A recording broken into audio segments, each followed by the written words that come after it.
Assalamu alaikum. Bismillah ar-Rahman ar-Rahim. Welcome to the lecture number 29 of the course Data Structures. My name is Dr. Iftikhar Azim Niaz. My dear students, I hope that you are fully understanding the concepts that I have been imparting and discussing with you.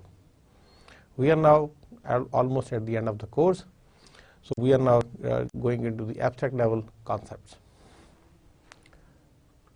We will start the today's lecture as usual with the summary of our last lecture. In our last lecture, we have started another abstract data type called graphs. Graph is an abstract data type that is meant to implement the graph concept from mathematics. A graph data structure consists of a finite and possibly mutable set of ordered pairs called edges or arcs or links of certain entities which can be called nodes, vertices, terminals, or endpoints. An edge is an ordered pair xy is said to be point or go from x to y. The vertex may be part of the graph structure, or it may be the external entities represented by integer indices or references. A vertex may exist in a graph and not belong to an edge. It is possible. A graph data structure may also associate to each edge some edge value we call weight, such as a symbolic label or a numeric attribute, means sometimes it is also called cost, capacity, length, etc. So we can define a graph as an ordered pair G and ordered pair of VE consists of two sets: a finite non-empty set of vertices VG, a finite possibly empty set of edges EG, which is a two-element subset, and it is a subset of V into V. So now comes to the terminology of the graph. We discussed that an undirected graph is one in which pair of vertices in an edge is unordered. So UV equals VU for all V and V and V. They are not V to V is not belongs to E, means a set of edges. It means no self loops are allowed. A directed graph is one in which each edge is a directed pair of vertices UV and is the edge from U to V, denoted by U going towards V. And UV may not be equals to VU set. So the directed graphs are not symmetric and self loops are allowed. It means an ordered pair V on V can belongs to the set of edges E.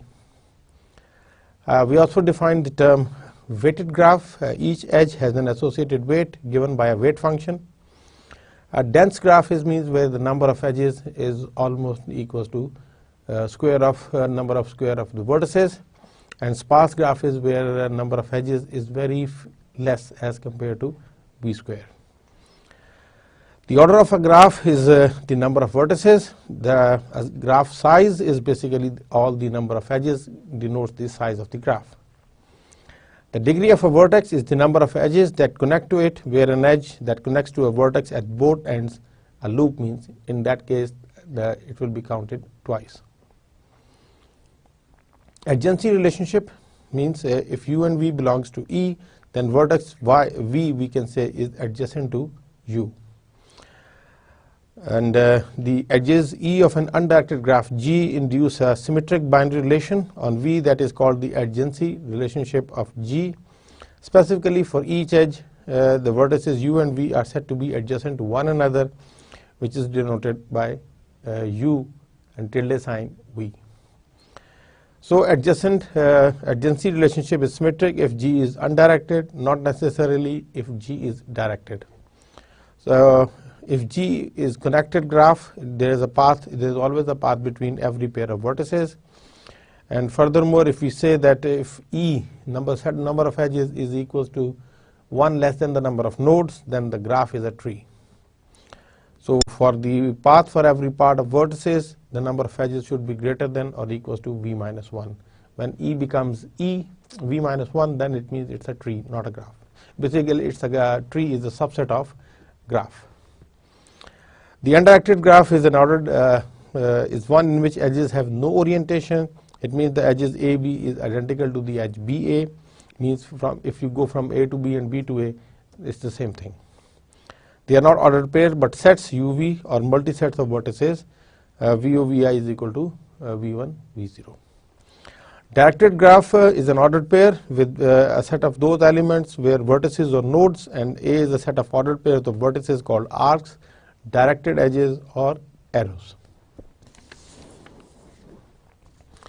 An arc is considered to be direct from X to Y is called the head, and Y is called the tail of the arc. Y is said to be a direct successor of X, and X is said to be a direct predecessor of Y. If a path leads from X to Y, then Y is said to be a successor of X and reachable from X, and X is said to be a predecessor of Y. And the arc YX is called the arc XY inverted. So a directed graph is called symmetric if every arc in D, the corresponding inverted arc, also belongs to D. So we can say a symmetric loopless directed graph contains the half number of arcs in D. The edge is said to be incident with the vertices it joins. For example, AB, it means that edge is the incident to B. If an edge that is incident from and into the same vertex, say DD or CC, we call it a loop. Two vertices are said to be adjacent if they are joined by an edge. And a vertex which is not joined with any other is called an isolated vertex. So the edges, they can be drawn in a straight line or it can be curved. So the geometry of drawing has no particular meaning in graphs. So if you do it like that, they are the same, it means isomorphic graphs. The subgraph is said to be a subgraph if the every edge is the subset of the parent graph and V1 is a subset of V, such that edges in E are incident only with the vertices in V1. Spanning subgraph is said to be a spanning subgraph if it contains all the vertices of G. And an undirected graph is said to be connected if there exists a path from any vertex to any other vertex. Otherwise, it is said to be disconnected. A graph is said to be completely or fully connected or strongly connected if there is a path from every vertex to every other vertex. And a path in a graph is a sequence of vertices such that from each of its vertices called its end to the next vertex in the sequence. A path may be infinite. But a finite path always have a first vertex called the start vertex and a last vertex, we call it end vertex. So both of them are called the terminal vertices. The other vertices in the path are called the internal vertices. A cycle basically is a path such that the start vertex and the end vertex are the same. The choice of the start vertex in the cycle is arbitrary. This same concept applies to the both directed and undirected graphs. And then we call it a path with no repeated vertices is called a simple path, and a path is said to be elementary if it does not meet the same vertex twice. A path is said to be simple if it does not meet the same edges twice. A cycle with no repeated vertices or edges aside from the necessary repetition of the start and end vertex is called a simple cycle, and the weight of a path is the weighted graph is the sum of the weights of the traversed edges.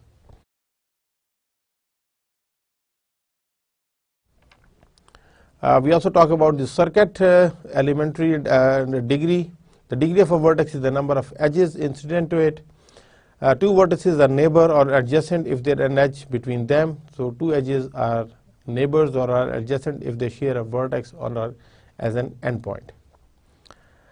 And directed graph is a strongly connected component in a subgraph in which every pair of vertices is strongly connected. Then we talk about the representation of graphs. There are two types of representation. We can either have an array-based representation of graphs, or we can have a linked list representation of graphs. So in the array-based, we call it as an adjacency matrix. So it's a two-dimensional V into V matrix. It number vertices from 1 to V in the same arbitrary manner. We have to use a two-dimensional matrix. Row I has the neighbor information about vertex I, and if there is an edge between vertices, then we store it as an 1, otherwise we store 0. And in the case of undirected graphs, the matrix A equals to the transpose of matrix A. It means it's always symmetric. The weight of the edge Ij is simply stored as the entry in the ith row and the jth column of the adjacency matrix. There are some cases where 0 can also be the possible weight of the edges.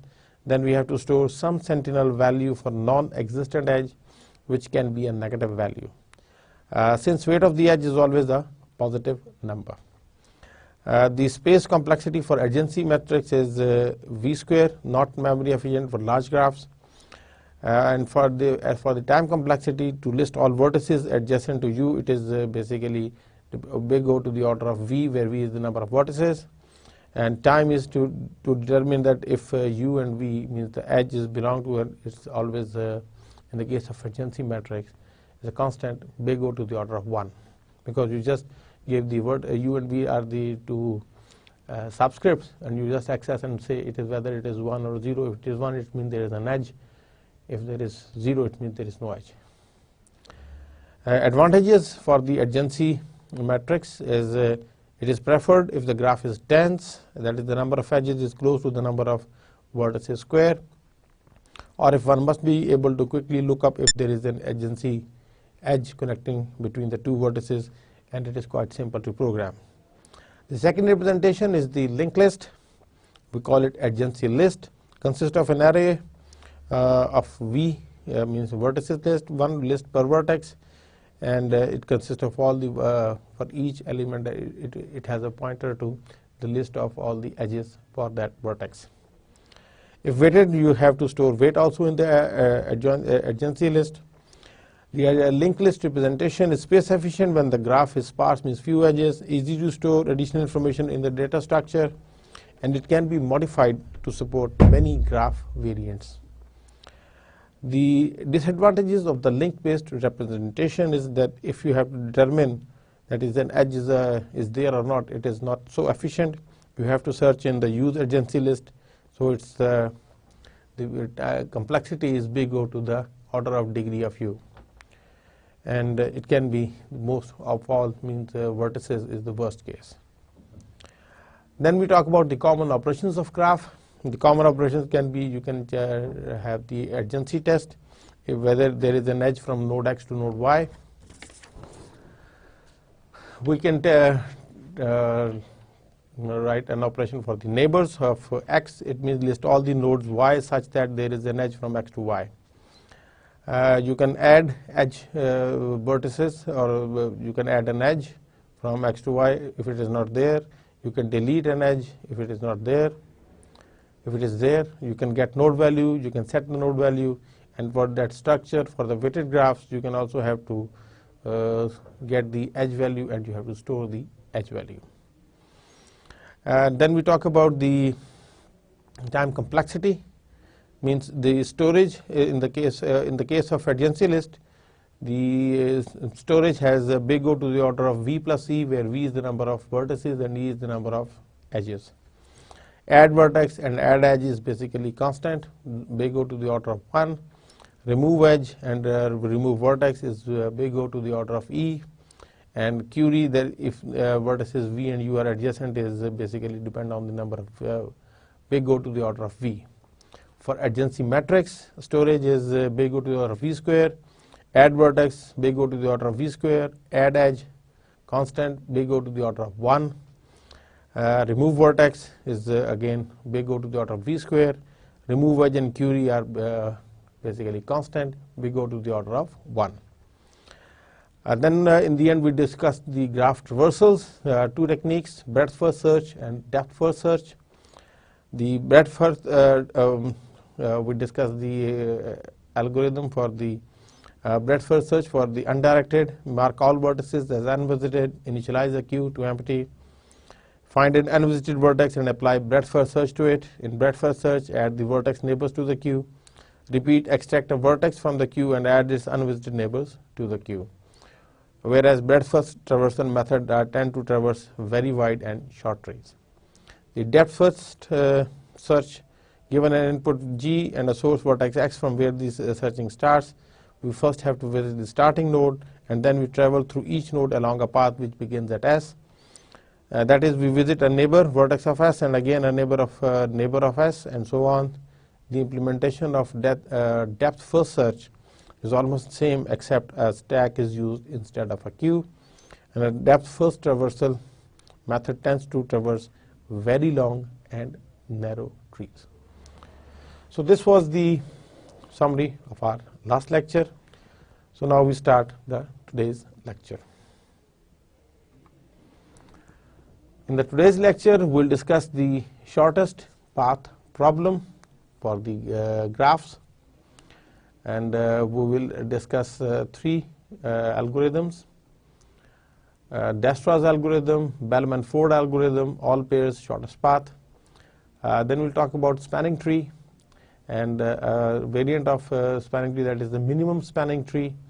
And then we'll discuss the two algorithms for traversing and creating the minimum spanning tree, means Kruskal's algorithm and the Prim's algorithm.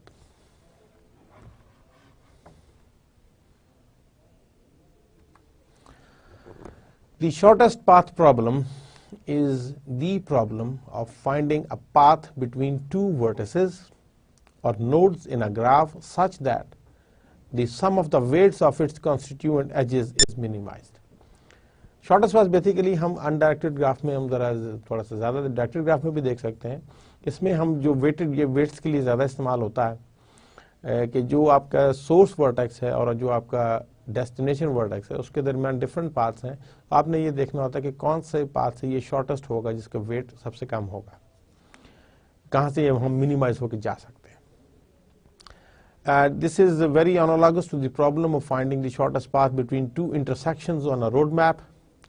And vertices correspond to the intersections, and edges basically they correspond to road segments, and each weight is by the length of its road segment. तो undirected के लिए अगर हम उसको formally define करें तो two vertices are adjacent when they are both incident to a common edge. When they are, हम दो vertices को adjacent उस वक्त कहते हैं कि जब एक common edge पे एक तरफ एक हो दूसरा हो।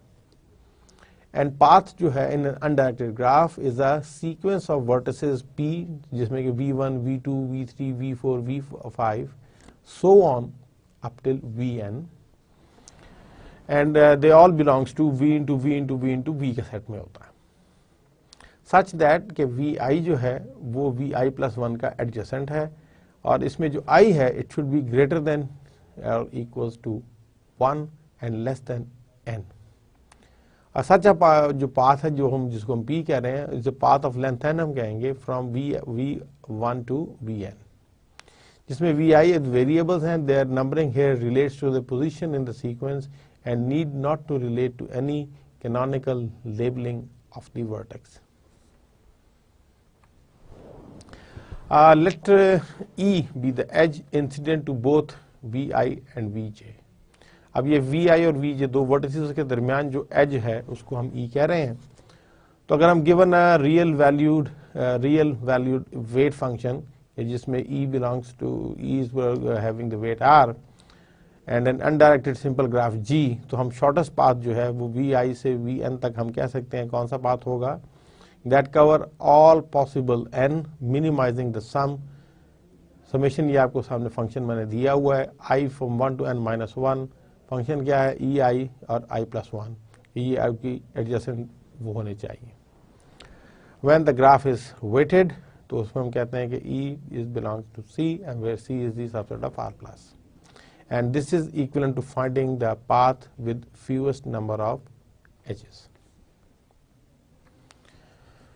तो हम अगर उसको कहें कि let हम assume करते हैं कि G is a graph और उसमें V जो है वो नोड्स हैं, E is the edges, B weighted directed graph है। Now we are considering the directed path, तो उसमें जो आपका है let P is the path from V0, V1 up to Vk, P a path from V0 to Vk। तो इसमें जो length of the path होगी वो बेसिकली कहाँ से होगी, weight of path is basically sum of the weight of all the paths from bi minus 1 to bi. तो shortest path जो है फ्रॉम u टू v हम ये कह सकते हैं, जिसको हम डिनोट करें ये डेल्टा सिग्नल से, कि it is a minimum basically the summation of the weighted path, and if a path is from there exist a path from u to v.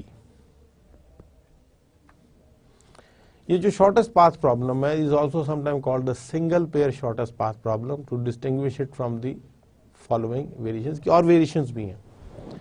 तो single source shortest path problem वो different है single pair से, इन which we have to find the shortest path from a source vertex v to all the vertices in the graph. Single source है और आपके बाकी destination तमाम other जो graphs है वो जो है वो vertices they are all the destinations. और जो single destination shortest path problem है in which we have to find the shortest path from all vertices in the directed graph to a single destination vertex v. इसको हम reduce कर सकते हैं. This can be reduced to a single source shortest path problem by reversing the arcs in the directed graph. The all pairs shortest path problem जो है in which we have to find the shortest path between every pair of vertices v and v dash in the graph. These generalizations have significantly more efficient algorithms than the simplistic approach of running a single pair shortest path algorithm on all relevant pair of vertices.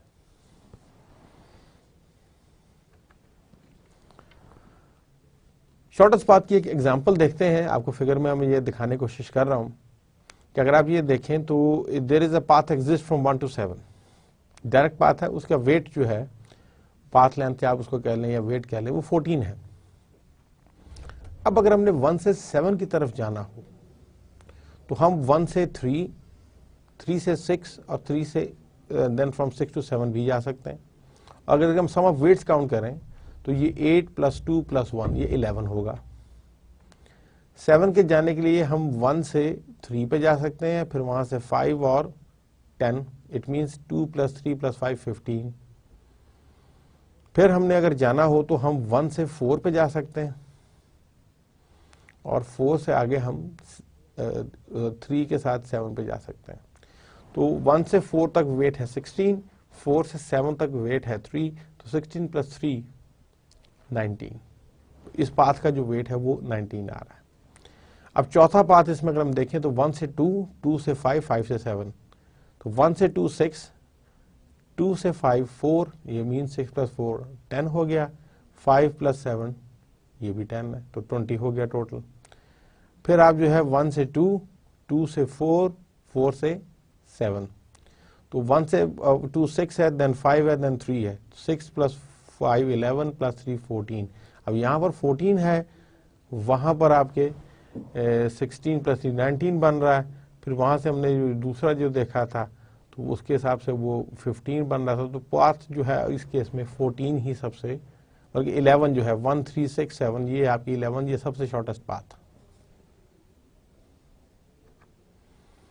Another path from 1 to 7 path length 11 है. There are two paths, तो which one is the shortest? जारी बात है जो 11 वाला है वो shortest है.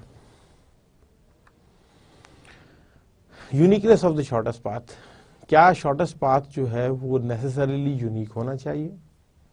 तो ये हम दो ग्राफ आपके सामने मैं रख रहा हूँ. पहला ग्राफ जो लेफ्ट साइड वाला है उसमें अगर आप देखें तो अगर आप 0 3 9 से देखें तो वो भी जो है आपका 3 + 6 9 और फिर वहाँ से 11 पर हमने आना हो डेस्टिनेशन, वो 2 भी उसमें शामिल है. तो 3 6 0 से 3, 3 से 9, 9 से 11 भी आप आ सकते हैं. तो ये पाथ की भी टोटल वेटेज 11 है. और अगर हम 0 से 5 और 11 पर आ जाएं तो इसकी भी 11 है. तो इट इज़ नॉट नेसेसरीली कि शॉर्टेस्ट पाथ एक ही है, डुप्लीकेट्स भी हो सकते हैं. अब जैसे हम राइट साइड वाले को अगर हम देखें तो वो इसमें वेट थोड़े से अगर हम ये डिफरेंट हैं तो इसमें हम जो है वो 0 3 5 9 और फिर वहाँ से 11 और 0 3 5 और 11 डायरेक्ट भी जा सकते हैं. अगर हम एक रूट से देखें 3 + 2 + 4 + 2, 3 to 5 4 9 to 11 11 बन रहा है. और अगर हम 0 3 5 11 से भी आएंगे तो ये भी 11 बन रहा है। तो इट इज़ नॉट नेसेसरी कि जो शॉर्टेस्ट पाथ है वो आपका ग्राफ में एक ही हो। सिंगल सोर्स सिंगल डेस्टिनेशन को हम देखते हैं, जिसको हम पॉसिबली ग्रीडी एल्गोरिथम से कर सकते हैं कि आपका सोर्स भी सिंगल है और सिंगल डेस्टिनेशन है, नॉट ऑल। तो अब इसमें हम ये क्या कर सकते हैं, ग्रीडी एल्गोरिथम क्या है कि you leave the source algorithm vertex using the cheapest shortest path and leave new vertex using the cheapest edge subject to the constraint that a new vertex is reached. जब तक तो continue until destination is reached. अगर एक possible greedy algorithm है कि जब हम small से शुरू करें फिर आगे से स्मॉल से आगे चलते जाए, इसको हम देखते हैं।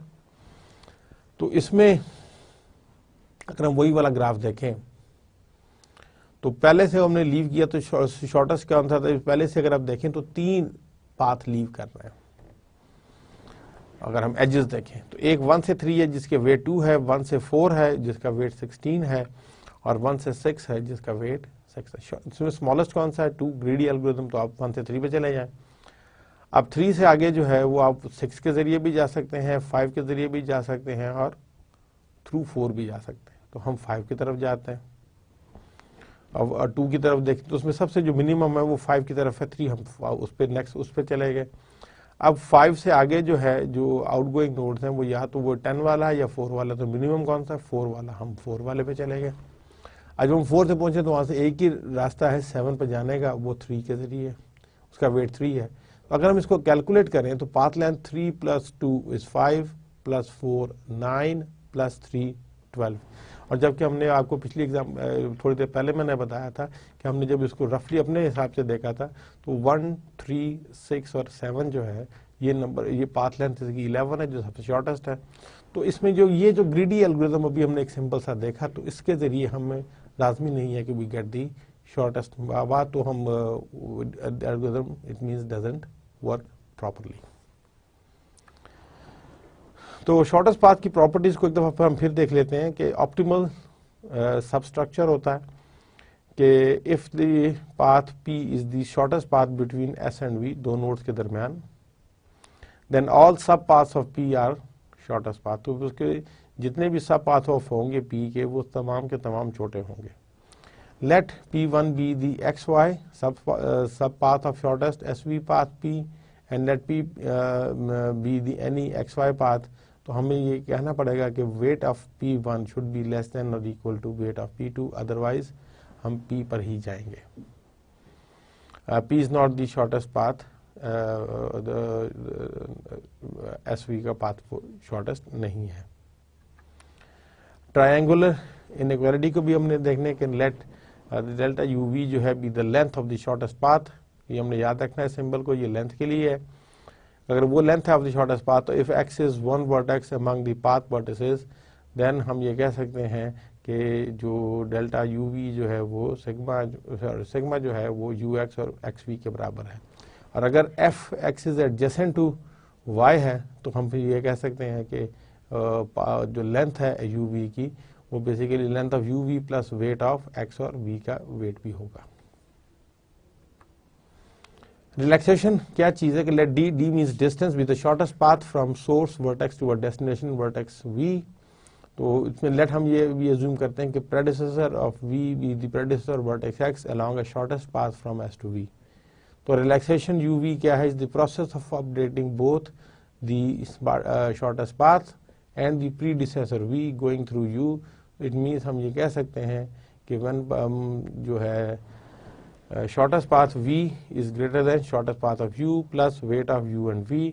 तो हम ये कह सकते हैं कि d ऑफ जो है v is equal to d of u plus u vu, और प्रीडिसेसर ऑफ v क्या होगा, u होगा।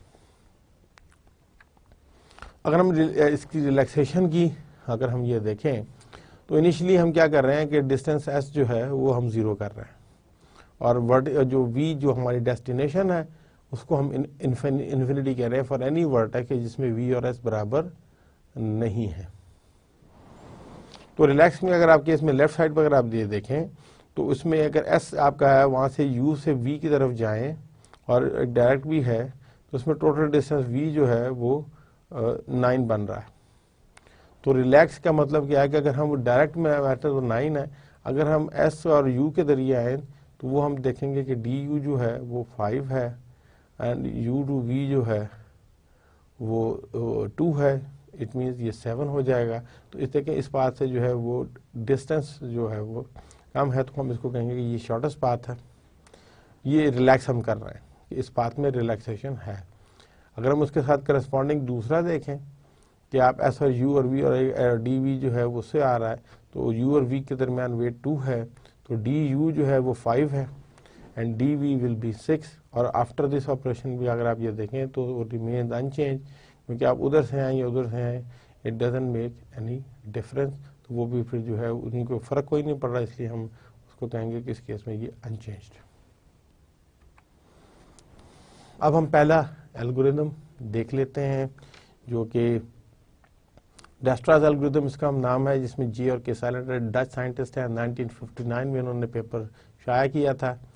इसमें वो बेसिकली कह रहा है कि जो आपका डेस्टिनेशन है ऑफ वर्टेक्स डी, उसका जो डिस्टेंस है from the source vertex X is the length of the shortest path between S and V. और डिजक्स्ट्रास एल्गोरिदम जो है it computes the distances of all the vertices from a given start vertex X. ये assumption इसमें जो algorithm है वो ये है कि ग्राफ आपका कनेक्टेड है एंड एजेस आर अनडायरेक्टेड है and the edge weights are they are non negative, इसमें माइनस नहीं होगा, दे विल ऑलवेज बी 0 और पॉजिटिव वैल्यू। हम बेसिकली क्या करेंगे कि we will grow a cloud of vertices beginning with S and eventually covering all the vertices. हम एक पहले क्लाउड बनाएंगे और उसमें हम ऐसे स्टार्ट करेंगे और उसमें हम देखेंगे कि हम किस तरह जो है वो शॉर्टेस्ट पाथ के जरिए हम तमाम वर्टिसेस को कवर करेंगे। We stored with each vertex V a label D of V means के उसका जो डिस्टेंस वहां तक बन रहा है representing the distance of V from S in the subgraph consisting of the cloud and its adjacent vertices. तो हम एवरी स्टेप पर क्या करेंगे, we add to the cloud the vertex U outside the cloud with the smallest distance label D U, कि हम vertex we जो कि इस वक्त क्लाउड से आउट है, वो जो इसका सबसे स्मॉलर डिस्टेंस लेवल होगा उसको हम क्लाउड के अंदर ऐड कर लेंगे। फिर हम जो है उसके हिसाब से we update the labels of the vertices which are adjacent to U. ये आपको इस एग्जांपल के जरिए मैं समझाने की कोशिश करता हूँ कि हम एक एज ई को देख रहे हैं कि जिसका वेट जो है कि U is the vertex most recently added to the cloud, Z is not in the cloud, X जो है ऑलरेडी क्लाउड में है, जेड क्लाउड में नहीं है। तो डिस्टेंस ऑफ यू जो है फ्रॉम सोर्स इज 50 है और इसका जो डिस्टेंस जेड आ रहा है वो 75 है। तो यहां पर अगर हम देखें तो डिस्टेंस यू के बाद अगर हम वो देखेंगे तो उसमें हम उसको अपडेट करेंगे कि जो जेड का डिस्टेंस है, क्योंकि वो इस क्लाउड के अंदर जो है वो डी यू 50 है और ई का 10 है, तो उसको हम ऐड कर देंगे। तो अब हम ये मॉडिफाई कर देंगे कि after this cloud z will be at 60। तो उसको हम, और ये आप ये देखें कि द रिलैक्सेशन ऑफ एज ई जो है, ये जो आपके सामने स्क्रीन पर एज ई आ रहा है, तो ये अपडेट करता है डिस्टेंस डी जेड को एज फॉलोज। वो कैसे कि डिस्टेंस डी जेड मिनिमम लेगा डिस्टेंस, वो D means the shortest path of Z and इसको हम कह रहे हैं कि शॉर्टेस्ट पाथ मिनिमम जो है U plus weight of V के साथ हम इसको चेक करेंगे। एग्जाम्पल है, हम इसमें देखते हैं कि हम स्टार्ट करते हैं 0 से, स्टार्टिंग नोड हमारा 0 है, तो वहां से डिस्टेंस अब ये देखें कि डी की तरफ हम जाएं या सी की तरफ जाएं या बी की तरफ 8 है, सी की तरफ जाएंगे 2 है, और हर वर्टेक्स के आप एंड पे जो है वो हम आपको उसका नोड भी बता रहे हैं कि उसका वेट, टोटल वेट क्या बन रहा है। अगर हम ए से बी के ऊपर देखें तो वो 8 है, सी के ऊपर 2 है, डी के ऊपर 4 है, क्योंकि ये डायरेक्ट ए से कनेक्टेड है। तो अब आपका सबसे छोटा जो है वो चूंकि ए सी बना है तो हमने उसके ऊपर लिख लिया 2, और उसके बाद हम क्या करेंगे कि अब उसका कलर जो एडजेसेंट नेबर्स है उनको ऐड करेंगे और इस तरह ऐड करेंगे कि उसके अंदर वैल्यू मिनिमम हो। तो हम क्या करेंगे, फिर देखें जो डी सी और बी है, ये आपका जो है वो ये 3 नोड्स हैं जो एक के साथ कनेक्टेड हैं। तो इसमें जो है वो डी की पे 3 बनती है, 0 सी पे 2 है, बी पे 8 बनता है। तो डी पे जो 3 वाला है हम उस पर चलेंगे, क्योंकि ए सी से डी की तरफ जाएंगे, और फिर वहाँ से आपका ए की पाथ है वो 5 है, वो हम एफ की तरफ चले जाएंगे। तो वहाँ से हमें पता लग जाएगा। ये आप ये देख रहे हैं कि बी की वैल्यू भी चेंज हो रही है, ई की वैल्यू भी और एफ की वैल्यू भी। फिर उसके बाद जो है वो हम ये ए से हमने देख लेंगे कि एफ तक भी जाना है, तो वो हम उसका भी वेट वो देखेंगे कि किस रास्ते से जाएंगे। तो अभी आप ये देखें कि एंड पर जो है ये A C B E D F ये सारे कनेक्टेड हैं थ्रू द शॉर्टेस्ट पाथ। तो डेक्स्ट्रास एल्गोरिथम को हम देख लेते हैं। ये इसको आपको जो एल्गोरिथम दे रहा है, different ways to implement the algorithm, और इसमें जो है हम यूज करेंगे एक priority queue which store the vertices outside the cloud. की उसमें क्या होगी, डिस्टेंस होगा, और एलिमेंट क्या होगा कि उसमें वर्टेक्स होगा। इसके लिए 2 मेथड्स भी हम बीच में इस्तेमाल करेंगे जो लोकेटर बेस्ड है। अगर हम इंसर्ट करें के और ई तो वो हमें एक रिटर्न एलोकेटर करेगा, और अगर हम रिप्लेस करें key L with K it will changes the key of an item. And we will also store 2 labels with each vertex, means distance TV का लेबल और locator in the priority queue. तो Dijkstra distances का जो है उसमें graph जी है, और एक ऐसा आपका सोर्स नोड है वो हमें इनपुट है, और यहाँ से हम क्या करेंगे कि हम एक न्यू हीप बनाएंगे, वो प्रायोरिटी बेस्ड होगी, बेस्ड ऑन प्रायोरिटी क्यू होगी, उसका नाम हम रख रहे हैं की। अब हम नेक्स्ट स्टेटमेंट में अगर हम ये देखें तो बेसिकली हम इसमें जो है इस एल्गोरिथम में 2 लोकेटर बेस्ड मेथड इस्तेमाल कर रहे हैं। एक है इंसर्ट के और E which will return the locator, और इसमें जो है वो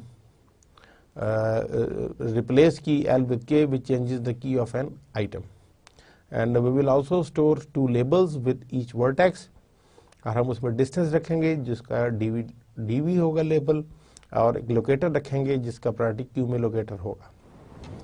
तो हम इसका डेक्स्ट्रा का एल्गोरिथम देखते हैं जिसमें हम 2 इनपुट्स कर रहे हैं, जी और S, where G is the graph है और एस जो है वो आपका सोर्स नोड है। क्यू है, हम एक new heap based priority queue बनाएंगे, और फॉर ऑल जो है वो हम ये कहेंगे कि वर्टिसेस जो है वो बेसिकली जी वर्टिसेस का हिस्सा है।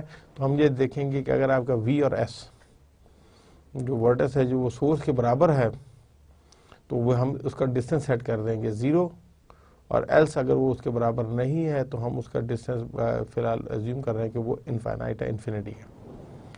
अब हम क्या करेंगे कि गेट डिस्टेंस लेंगे वी और वी का, गेट डिस्टेंस लिया, उसका डिस्टेंस मिला, उसको वी के साथ डाल के हमने इंसर्ट कर दिया क्यू में, और उसका पॉइंटर में दे दिया एल में। अब जब तक क्यू आपकी एम्प्टी नहीं हो जाती, अगर आपका क्यू आपने रिमूव करना है मिनिमम, उसकी वैल्यू में दे देनी है यू को, तो for all E it belongs to incident edges, इसको हम कहते हैं रिलैक्स्ड एज ई, कि जिसमें आपका जी डॉट अपोजिट जो है वो हम जेड में स्टोर करेंगे, और उसके बाद हम गेट डिस्टेंस लेंगे यू का प्लस वेट लेंगे ई का, और उसको ऐड करेंगे, उसको आर में स्टोर करेंगे। और अब हम यहाँ आर को देख रहे हैं कि if R is greater than get distance Z, तो फिर हम सेट डिस्टेंस करेंगे जेड और आर, और क्यू डॉट रिप्लेस की, और इसको हम कॉल कर लेंगे विद गेट लोकेटर जेड और आर के उनके साथ पैरामीटर्स के साथ। अगर हम डेक्स्ट्रास एल्गोरिथम का एनालिसिस करें तो ग्राफ ऑपरेशंस जो है वो मेथड है incident edges is called once for every vertex. इसका जो लेबल ऑपरेशंस है, we set and get the distance and locate labels of vertex Z, तो ये तमाम जो है डिपेंडेंट हो जाएंगे डिग्री ऑफ द जेड के ऊपर, big O to the degree of Z times, और सेटिंग और कोटिंग का लेबल जो है वो हम वो जो कि प्रायोरिटी क्यू में डाल रहे हैं, तो हम एज्यूम ये कर रहे हैं कि दैट विल बी दी वो जो है वो सिंपल है, और ये constant time be go to the order of 1 में हो जाएगा। प्रायोरिटी क्यू के ऑपरेशंस क्या है कि each vertex is inserted once into and remove once from the priority queue, where each जो इंसर्शन और रिमूवल है वो आपका big O to the order of log and time consume कर रहा है। The key of a vertex in the priority queue is modified at most degree of w times, where each key changes takes log of n times, logarithmic time में। तो हमने इसका अगर इसको अगर कैलकुलेट भी आप कर लेंगे तो डेक्स्ट्रास algorithm runs in they go to the order of n plus m log n time, which is provided the graph is represented by the adjacency list structure हमने ये रिसेंटली कहा था कि सम ऑफ ऑल वेजेस की जो degree है of all वो 2m के बराबर होगी। The running time can also be expressed in m big O to the order of m log n since the graph is connected. Why Dijkstra's algorithm work? वो काम कैसे करता है कि Dijkstra's algorithm is based on the greedy method. It adds vertices by increasing their distance. Suppose if it doesn't find all shorter distances, then f be the first wrong vertex the algorithm processed, and well the previous node d on the true shortest path was considered, its distance was correct, but the edge df जो है was relaxed and given that line time, and given that time so long as जो आपका distance of f है वो d से बड़ा है, f distance cannot be wrong, that is there is no wrong vertex. Why the Dijkstra's algorithm doesn't work for negative weights? अगर आपकी weight जैसे हम ये f और c पे दिखा रहे हैं कि इसका weight -8 है, तो Dijkstra's algorithm is based on the greedy method. It adds vertices by increasing distance. If a node with a negative incident edge were to be added late to the cloud, तो होगा क्या? It could mess up the distances for vertices which are already in the cloud. अब यहाँ पर ये देखें कि c का जो true distance है वो 1 है, but it is ready in the cloud with dc of 5, उसके साथ ये already cloud हुई भी है. Dijkstra's algorithm की आप ये देखें, हमने 0 से किया, नेबर्स की तरफ देखा, उन पर वेट लगा दिया, कैलकुलेशन कर ली, इसको आउट कर दिया, फिर 2 से हमने देखा, 2 से इधर से भी देखा, हमने कैलकुलेट किया, वो भी इनसे कम वाले जो थी उसको लिया, बाकियों को छोड़ दिया. और ये देखें 3 को भी जो है वो देखें वेट्स ओवर द एजेस अगर आप देखें कि अब चेंज होना शुरू हो गए, तो आप ये देखें कि वो सारे जो हैं इन दी एंड आप ये देखेंगे कि वो इन्फिनिटी वाले भी एडजस्ट हो जाएंगे.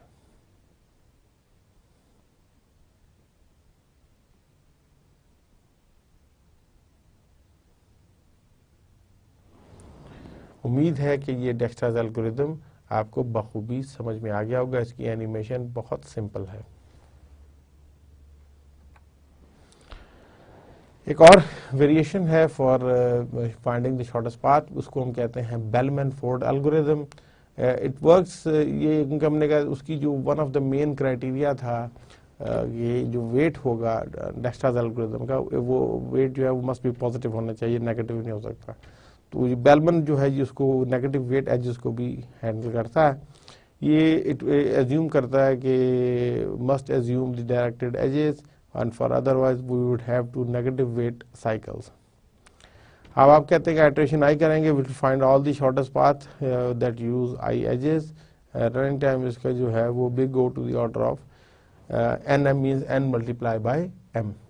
अगर बेलफोर्ड में इसमें भी हम 2 ही हैं और इसमें हम क्या करेंगे, for all v which belongs to g of vertices, अगर v और s बराबर हैं तो हम set distance रखेंगे v,0, else हम set distance रखेंगे अगर वो उसके बराबर नहीं है तो हम कहेंगे कि सेट डिस्टेंस वो जो है वो v से लेके इन्फिनिटी तक है.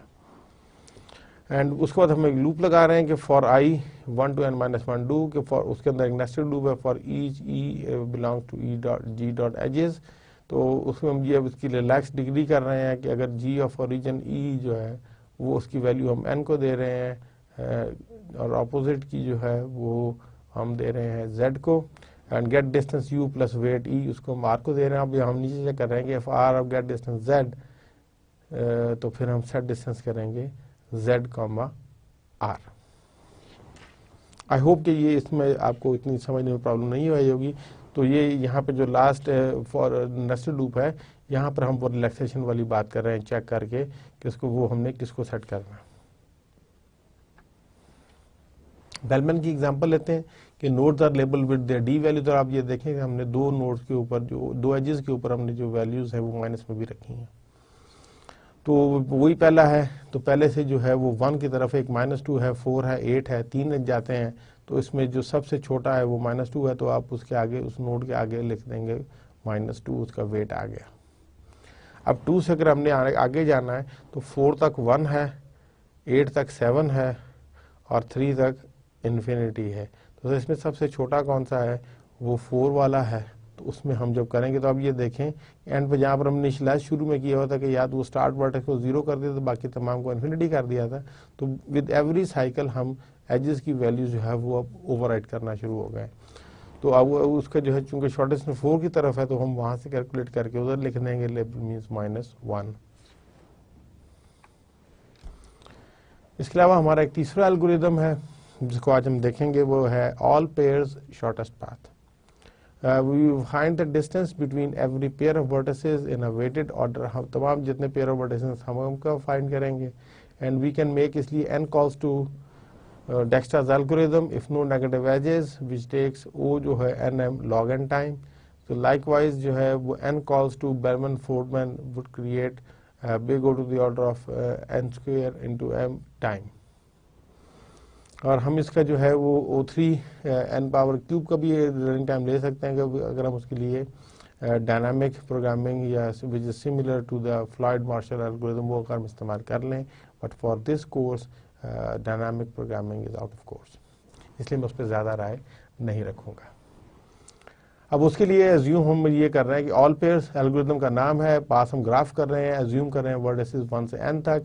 तो फॉर ऑल वर्टिसेस पेयर आई जे, अगर i इज इक्वल टू जे के मुताबिक है तो हम डी नॉट में जो है वो वही आई की वैल्यू दे के हम कहेंगे 0 मूव कर देंगे। अगर आई जे एज है, ठीक है जी, तो हम क्या करेंगे कि उसके वेट जो है वो हम उसके उसमें डाल देंगे। एल्स क्या है कि हम उसको इनिशियलाइज कर देंगे विद इन्फिनिटी। तो अगर उसके बाद हम एक नेस्टेड लूप चला रहे हैं k1 to n, i1 to n और j1 to n, और यहाँ पर हम बेसिकली क्या कर रहे हैं कि मिनिमम देख रहे हैं d of k minus 1 ij, d of k minus 1 ik plus d k minus 1 kj, और उसका जो है वो हमें जो भी रिजल्ट आएगा वो हमें d के उसमें मिल जाएगा। तो हमने वो पूरा एरे जो 2 डायमेंशनल एरे है उसको हमने एज अ रिजल्ट ट्रांसफ़र करना है। तो इसमें आप ये देखें कि it uses only number 1 to k, so compute weight of this edge, use only vertices numbered 1 to k minus 1, and you should use only indices if it's a number from 1 to k minus 1। हमारा next topic है spanning tree। A spanning tree T is of a connected undirected graph G is a tree है basically composed of all the vertices and some or perhaps all the edges of G। Informally a spanning tree of G basically क्या है, selection of edges हैं G की के that form a tree spanning every vertex। यानी कि जितनी वो आप नंबर जो है वो ये हैवी एजेस में आपको ये पिक्चर में आपको नज़र आ रही होंगी कि इसमें जो है जो हैवी ब्लू लाइंस हैं ये स्पैनिंग ट्री को आपको बता रही है कि मींस कि जितनी मिनी जो है वो नंबर ऑफ आर्क्स के साथ आप तमाम नोड्स को कवर कर लें। तो हम कह सकते हैं कि every vertex lie in the tree but no cycles loops are formed, वो भी हो गया। A scanning tree of a connected graph जो है G can also be defined as a maximum set of edges of G that contains no cycle और as a minimum set of edges that connect all vertices. तो इसकी एक variation है minimum spanning tree जिसको हम MST भी कहते हैं। A minimum spanning tree or minimum weight spanning tree is then a basically spanning tree है with weight less than or equal to the weight of every other spanning tree। तो more generally हम कह सकते हैं कि any undirected graph not necessarily connected has a minimum spanning forest which is the union of minimum spanning trees for its connected components। तो यहाँ पर ये जो आपको तस्वीर में पिक्चर में जो स्लाइड में है तो इसमें आप ये देखें कि ये जो ग्रीन वाले एजेस हैं इसके ज़रिए हमने तमाम नोड्स को आपस में कनेक्ट कर दिया है। तो ये आपका मिनिमम स्पैनिंग ट्री बन जाएगा। स्पैनिंग ट्री की एग्जांपल देख लेते हैं कि one would be a telecommunication company है जो कि किसी इलाके में जो है वो अपनी केबल्स बिछाना चाह रही है कम्युनिकेशंस के लिए। तो if it is to constrain to bury the cable only along certain paths, क्योंकि उनके साथ ही सिर्फ बरी कर सकते हैं, then there would be a graph comprising which points are connected to those paths. तो सम ऑफ दोज पाथ जो है माइट बी वो एक्सपेंसिव भी हो सकते हैं बिकॉज दे आर लॉन्गर और they require the cable to be bury deeper. तो these path would be represented by edges with larger weights. तो स्पैनिंग ट्री है for that graph would be a subset of those path that has no cycles but still connects every house. तो there might be several spanning trees possible and there might be several spanning trees जो है उसके against अगर हम देखें तो जो minimum spanning tree है ये सिर्फ एक ट्री होगा with the lowest total cost. It is again a subset of spanning tree. Spanning tree itself subset है ग्राफ का. तो हम स्पैनिंग ट्री को देखें. Spanning tree of a graph G is just a सब graph that contains all the vertices and it is a tree. A graph में have many spanning trees. जैसे graph A है उसके 4 वर्टिसेस हैं और उसके 6 एजेस हैं. तो उसमें जो सम स्पैनिंग ट्री बनता है कि जिसमें तमाम नोड्स कवर हो रहे हैं ये आपके सामने है स्क्रीन पर. डायग्राम में आपका वो काइंड ऑफ स्क्वायर बन रहा है मगर थर्ड पे भी जो है वो आपका ओपन एंडेड एक स्क्वायर है. और इसी तरह साइकिल जो है अगर आप आखिर में भी देखेंगे तो ये चारों उसी के स्पैनिंग ट्रीज हैं कि with minimum number of nodes आपने तमाम को कनेक्ट कर लिया. अगर हम लेफ्ट साइड पे देखें तो ये हमारा कंप्लीट ग्राफ है और ये उसकी वो कंप्लीट ग्राफ के 16 वेरिएंट्स आपको स्पैनिंग ट्रीज मिल जाएंगे. इनके पहले जो रो में जो आप 4 देखेंगे तो वो ओपन एंडेड है, 3 उसके साथ वो है. सेकंड में आपका एक क्रॉस है और एक वो है, उसके जरिए भी आप बना सकते हैं और तमाम 4 नोड्स कनेक्टेड हैं. थर्ड में आप देखेंगे तो एन जेड एन जो आपको सिंबल नजर आ रहे हैं तो इसके जरिए भी आप देखें कि 3 आर्क्स के जरिए आपने तमाम को रीएडजस्ट कर लिया. दीज आर ऑल सब ग्राफ्स या इनको हम स्पैनिंग ट्रीज कह रहे हैं. इसी तरह फोर्थ में अगर हम देखेंगे तो ये आपके semantically these are all same. A minimum spanning tree जो है for a given graph is the spanning tree of minimum cost for that graph. तो अगर हम ये वाला वही एग्जांपल देखें तो इसमें चारों को एक तो हम जो है वो 4 कॉर्नर्स के वो जो है उसके साइड्स के साथ भी कर सकते हैं. अगर हम साइड्स के साथ करें तो वेट टोटल वेट क्या होगा 7 + 5 + 1 13 + 3 16 हो गया. और एक रूट हमारे पास ये भी है कि आप सोर्स अगर आपका 7 वाला है तो वहाँ से आप जाएं 7 जो है वो 3 की तरफ और वहाँ से आप चले जाएं 1 की तरफ और फिर वहाँ से चले जाएं 4 की तरफ और फिर वहाँ से आप 5 की तरफ. तो इस तरह आपका जो है ये करस्पॉन्डिंग जो है वो आपका मिनिमम स्पैनिंग ट्री बन जाएगा. आज हम इसके 2 एल्गोरिथम्स देखेंगे for obtaining the minimum spanning tree. एक क्रस्कल्स एल्गोरिथम है और एक प्रेम्स एल्गोरिथम. क्रस्कल एल्गोरिथम को देखें. इसको जो है to obtain a minimum spanning tree of a graph a novel approach is Kruskal's algorithm. जिसमें डी जो है जी हम एज्यूम कर रहे हैं कि it is undirected weighted graph है विद n वर्टिसेस और इसका स्पैनिंग ट्री एम्प्टी है. तो अब ये सबसे पहले क्या बनाएगा ये फॉरेस्ट ऑफ ट्रीज बनाएगा. Initially the forest consist of n single node trees and no edges. के स्टार्ट लेंगे कि एक नोड है अब उसके साथ एज ही नहीं है. एट ईच स्टेप हम उसमें एक एक एज डालते जाएंगे the cheapest one so that it joins the 2 trees together. if there is a forum if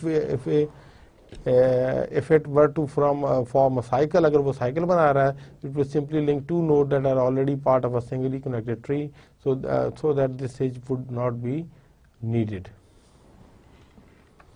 इसके steps हम देख लेते हैं. The forest is constructed with each node in the separate tree. हम each node का separate tree बनाएंगे. The edges are placed in the priority queue until we have added n-1 edges. हम ये कर सकते हैं कि we can extract the cheapest edge from the queue if it forms a cycle. Rejected else we will add it to the forest. Adding to the forest will join 2 trees together. Every step जो है will have joined 2 trees in the forest together so that at the end there will be only 1 tree जो कि वो आपका tree होगा. ये आपको एक एग्जांपल से समझाने की कोशिश करता हूँ कि जिसमें अगर हम ये नोड्स देखें तो A, B, C, D, E, F, G, H, I, J ये है और उनके दरमियान अनडायरेक्टेड ग्राफ है. कंप्लीट ग्राफ है उसके ऊपर वो है वेट्स भी हर एज के ऊपर दिए हुए हैं. तो यहाँ से अगर हम देखें तो यहाँ से आप ये देखें कि आपके जितने एजेस बन रहे हैं A से B को है वो एक एज है. ए से डी की तरफ है, फिर हम बी के पास जाते हैं, बी से ए की तरफ है, और क्योंकि वो ये अनडायरेक्टेड है सिमेट्रिक, इसलिए वो तो रिपीट नहीं होगा। बी से सी की तरफ है 4, बी से डी की तरफ है 4, और बी से जे की तरफ है जो 10 है। फिर हम उसके बाद जो है वो अगर अब ये देखें नेक्स्ट सी पे चले जाएं तो सी और बी जो है ऑलरेडी आ चुका है, सी और ई जो है वो चूँकि वो भी आ चुका है, और उसके बाद सी ऑफ एफ की तरफ जाएंगे तो वो भी आ चुका है। उसके बाद हम डी की तरफ जाएं तो डी से ए की तरफ ऑलरेडी मौजूद था, डी से बी भी मौजूद था, मगर डी से एच 5 वाला वो नहीं था, उसको हमने ऐड कर लिया। डी से 6 की तरफ जो हम डी से जे की तरफ जाएं तो वो 6 का था, उसको भी ऐड कर लिया। फिर हम ई पर आएंगे तो ई से जी एक ही है वो, और वो हमने शामिल कर लिया, 2 है उसका। और ई से सी और ई सी दोनों बराबर है, इसलिए हम उसको शामिल नहीं करेंगे। इसी तरह एफ पर जाएंगे, एफ और सी ऑलरेडी हो चुके हैं, एफ ऑफ जी आ जाएगा, और एफ ऑफ आई के साथ हम उसको कर लेंगे, उनके वेट्स लिख देंगे।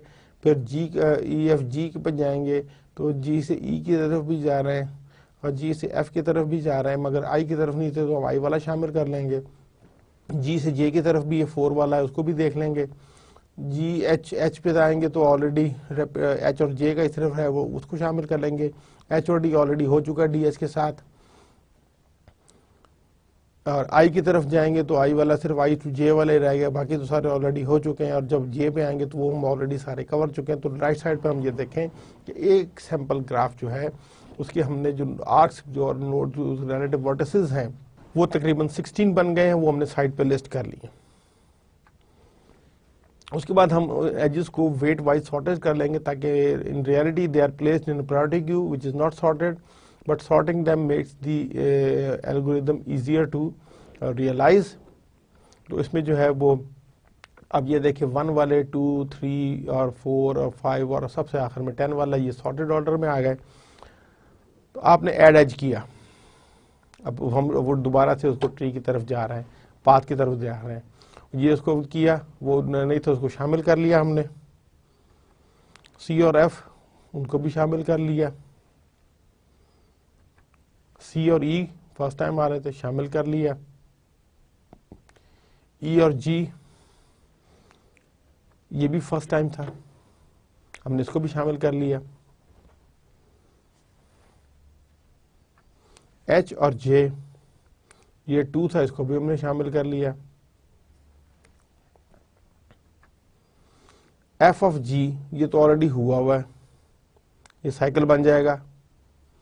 तो हुआ तो नहीं है मगर साइकिल बन जाएगा, क्योंकि साइकिल है इसलिए हम इस एज को ऐड नहीं करेंगे, साइकिल नहीं बनाना हमने। उसके बाद जी और आई को कर दिया हमने, वो आप देखें जी और आई भी इसमें हमने शामिल कर दिया।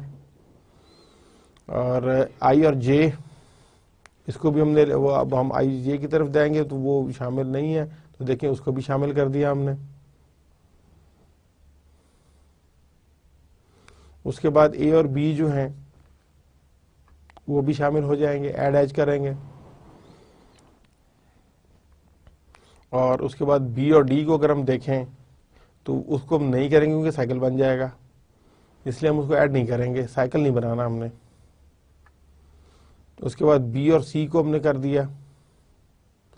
फिर जी और जे को अगर हम देखें तो ये हम नहीं करेंगे क्योंकि ये साइकिल बना देगा।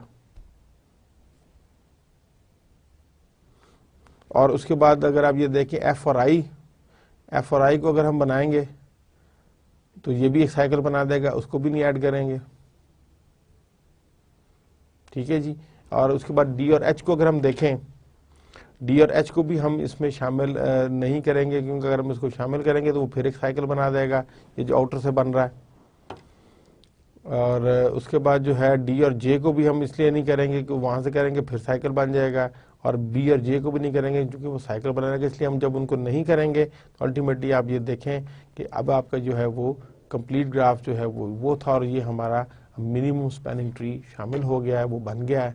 और वो देखेंगे उसमें एवरी अदर नोड जो है वो कनेक्टेड है, और वो मिनिमम वाले चूँकि हमने शामिल किए हुए इसलिए उसका जो पाथ बनेगा सम ऑफ उसका वो सबसे मिनिमम होगा, इसका सम ले हम इसका, तो ए से डी से ए 1 है 1 और ए से बी 4 + 4 9, एफ तक 1 6 10, सी से ई 2 12 14 14 और 6 20 + 2 22 जो है उसके ज़रिए हम इस पर हमने देखने की मिनिमम स्पैनिंग ट्री के ज़रिए हमने इसको कनेक्ट कर दिया।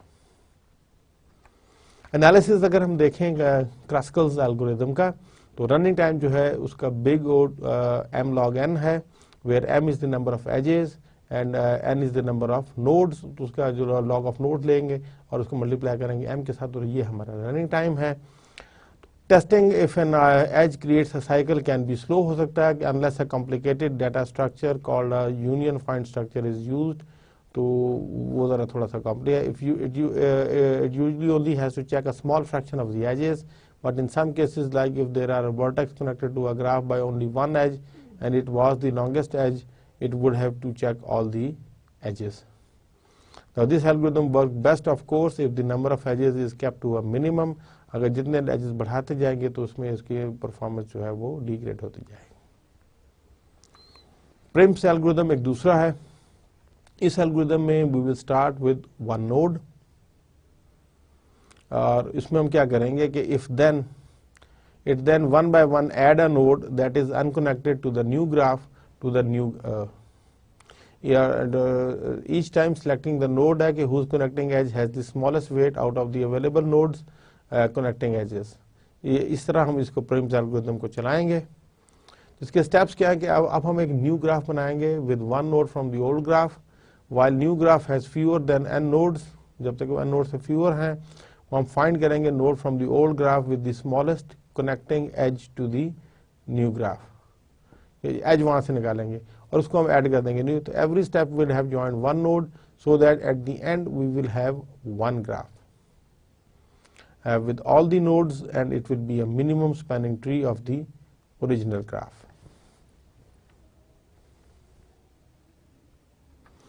ये आपका कंप्लीट ग्राफ है। हम यहां से शुरू करेंगे। अब यहां से हम एक स्टार्टिंग एक नोड लेंगे,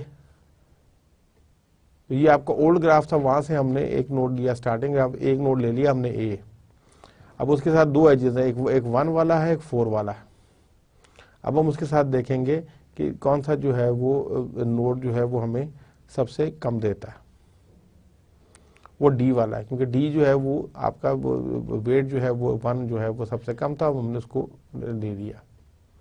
अब डी से आगे जो है वो जो एजेस आ रहे हैं वो 4 4 5 और 6, तो 4 4 मिनिमम है और वो बी की तरफ 4 जो है वो बी की तरफ जा रहा है, तो हम बी को शामिल कर लेंगे। अब हम बी और डी से अगर नेक्स्ट की तरफ जाएंगे तो डी से और बी से अगर आप देखें तो बी से 10 है, बी से 4 निकल रहा है और डी और आगे जो है वो एजेस जो आ रहे हैं वो 5 और 6 हैं, तो सबसे कम कौन सा है वो सी की तरफ जो जा रहा है, बी से सी की तरफ, हम उसको नोड को शामिल कर लेंगे। अब हम देखेंगे कि उसमें सी से 1 और 2 है और 5 और 6 है, इधर 10 है और सबसे जो मिनिमम है वो 1 वाला है एज, तो उसको हम देखेंगे एफ का, तो उसको हम शामिल कर लेंगे। अब वहाँ से जो आगे जा रहे हैं तो दूसरे नोड की तरफ, अब इसमें 2 3 एफ से जो है वो 3 और 5 निकल रहा है, सी से 2 है जो नेक्स्ट की तरफ जा रहा है, बी से 10 है जो जे की तरफ जा रहा है, डी से 6 है और डी जो जे की तरफ जा रहा है और डी से 5, तो इसमें हम देखेंगे। अब उसमें देखेंगे वहाँ से भी हम साइड से उसमें से हम नेक्स्ट देखेंगे, तो अब हम उसमें देखेंगे तो ई इसमें शामिल हो जाएगा, सबसे मिनिमम ई वाला है और उसको उससे कंपेयर करेंगे तो हम उसको शामिल कर लेंगे। अब जो आपका ओल्ड ग्राफ है उसमें जी एच आई और जे ये रह गए। वहाँ से जो सबसे मिनिमम आ रहा है वो जी की तरफ आ रहा है, वो ई से जी जो 2 है वो आप ये देखेंगे कि सबसे मिनिमम है, तो उसको हम नेक्स्ट टाइम उसको शामिल कर लेंगे, वहाँ से उसको रिमूव कर देंगे, इधर शामिल कर लेंगे न्यू ग्राफ में। अब जो वहाँ से एलिमिनेट जो एजेस हैं वो देखिए, ये दोनों ओल्ड ग्राफ में जो एजेस हैं जो हमने ब्लू में रखे हुए हैं वो सेम है, सिर्फ एक इसमें ऑलरेडी ऐड हो चुके हैं, उसमें वो नोड अभी रहते हैं तो वो हमने ऐड करते जाएंगे। नेक्स्ट टाइम आप देखें बाकी जो आई है और एच जे है इसमें सबसे मिनिमम जी से आई की तरफ जा रहा है 3, तो हम नेक्स्ट टाइम उस नोड को शामिल कर लेंगे।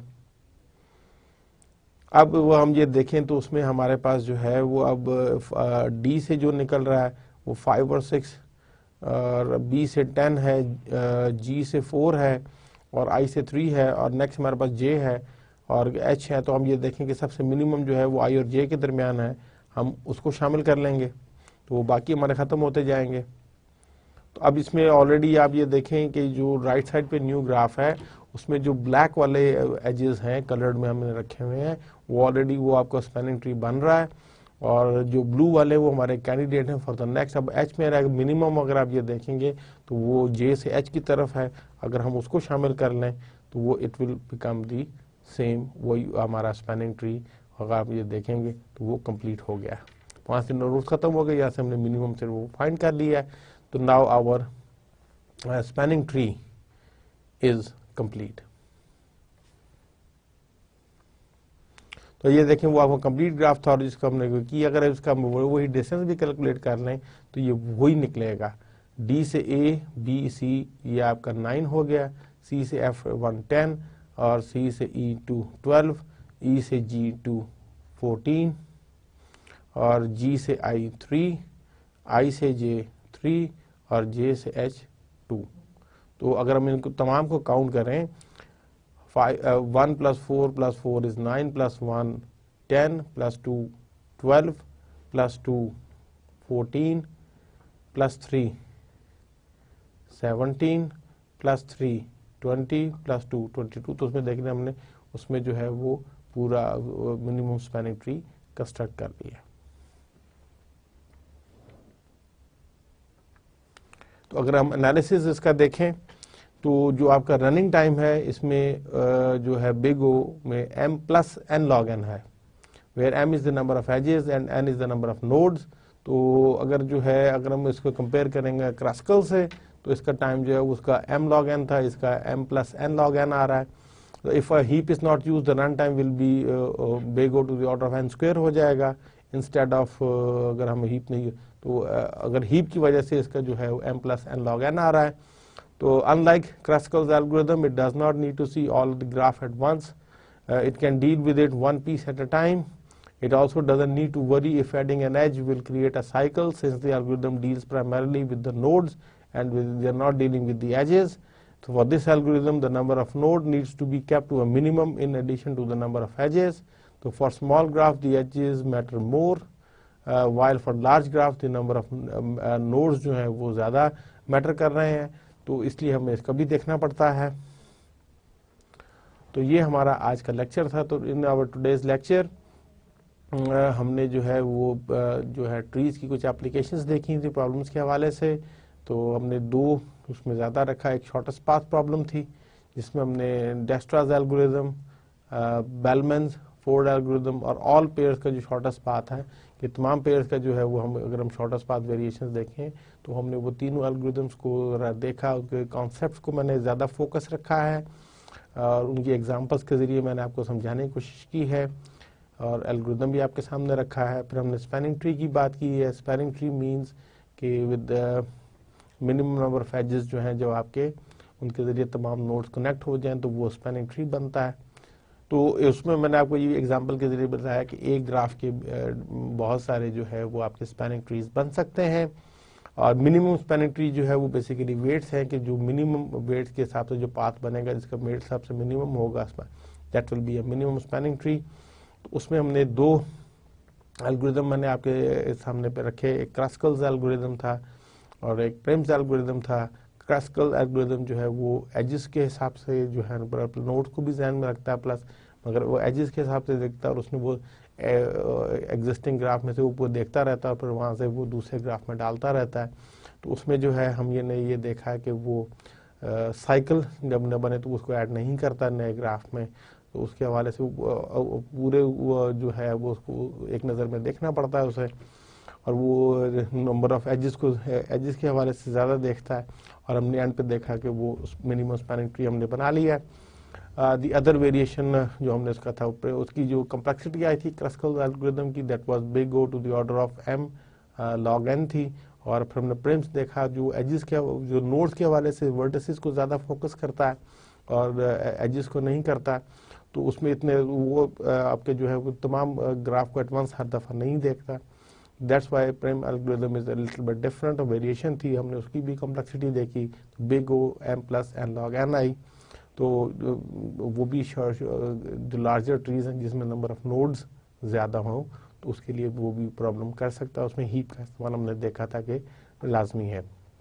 That is all for the today's lecture. इंशाल्लाह अगले लेक्चर में फिर मुलाकात होगी, तब तक ले इजाज़त दीजिए। अल्लाह हाफ़िज़।